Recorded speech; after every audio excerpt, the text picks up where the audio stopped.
Assalamu alaikum. Welcome to GI Express Facebook page and YouTube channel. Welcome to another new video.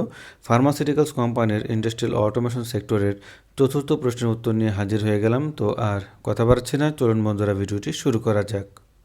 আমাদের 4 নম্বর প্রশ্নটি হচ্ছে S1 দিয়ে count করতে হবে। যতবার S1 চাপ দেওয়া হবে ততবার গণনা করবে। S2 দিয়ে একটি টাইমার চালু করে 2 সেকেন্ড পর বন্ধ হবে এবং এটা যতবার এই ঘটনা ঘটানো হবে সেটা কাউন্টারে গণনা করা হবে। তো আমি মেন প্রোগ্রামে চলে আসলাম। আমি যদি এখন S1-এ ক্লিক করি তাহলে আমার এই কাউন্টারটি গণনা করবে আমি কয়টা চাপ দিলাম এবং কয়বার বন্ধ করলাম।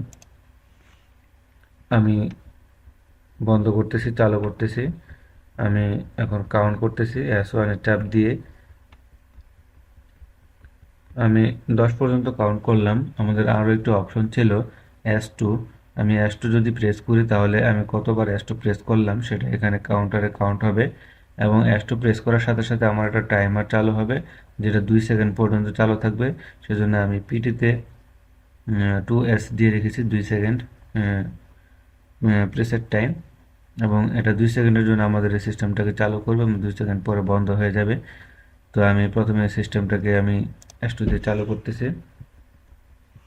চালু করার সাথে সাথে আমার এটা 2 সেকেন্ডের জন্য চালু ছিল এবং বন্ধ হয়ে গেছে। সাথে সাথে আমি যেহেতু একবার চালু করেছি সেজন্য এখানে 1 কাউন্ট হলো। আমি আবার এই S2কে চালু করব।